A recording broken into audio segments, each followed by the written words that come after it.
اعوذ باللہ من الشیطان الرجیم، بسم اللہ الرحمن الرحیم۔ سیدنا عمر بن خطاب رضی اللہ تعالیٰ عنہ سے روایت ہے، کہتے ہیں جناب محمد الرسول اللہ صلی اللہ علیہ وسلم نے فرمایا، انما الاعمال بالنیات، بے شک اعمال کا دار و مدار نیتوں پر ہوتا ہے۔ تو انسان کوئی بھی کام کرے نیکی والا، چھوٹا ہو یا بڑا ہو، اس کی نیت یہ ہونی چاہیے کہ میرا اللہ مجھ سے راضی ہو جائے۔ جیسے مشہور معروف حدیث ہے کہ جب قیامت کے دن جو 3 قسم کے لوگ ہیں، ایک قرآن کا قاری یعنی عالم، دوسرا شہید اور تیسرا سخی، سب سے پہلے ان تینوں کو جہنم میں پھینکا جائے گا۔ وجہ اس کی یہ ہے کہ ان کے اعمال تو بہت اچھے تھے اور نیک تھے، لیکن ان کی نیت ریاکاری کی تھی اور دکھلاوے کی تھی۔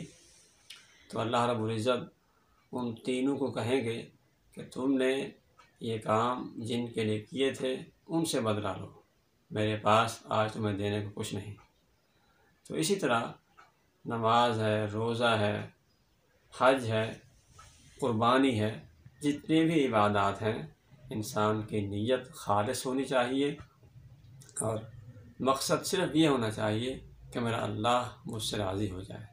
تو آپ دیکھیں کہ ان کے اعمال جتنے بھی نیک کیوں نہیں تھے، اسی نیت کی وجہ سے وہ سارے کے سارے اعمال ضائع اور برباد ہو گئے۔ تو انسان کو چاہیے کہ کوئی بھی عمل کرتا ہے نیت خالص ہونی چاہیے، اور وہ کہتے ہیں کہ جیسی نیت ویسی مراد۔ اللہ رب العزت نے جو توفیق دی ہے اس کے مطابق انسان صدقہ خیرات کرتا ہے، چاہے 1 روپیہ بھی کیوں نہ خرچ کرے، لیکن اس کی نیت خالص اللہ کی رضا کے لیے کہ میرا اللہ مجھ سے راضی ہو جائے۔ اور اس کے ساتھ ساتھ انسان کو چاہیے کہ دیگر جو معاملات ہیں، چاہے دنیاوی بھی کیوں نہیں ہیں یا گھریلو کیوں نہیں ہیں، ان میں بھی اپنی نیت کو خالص رکھے۔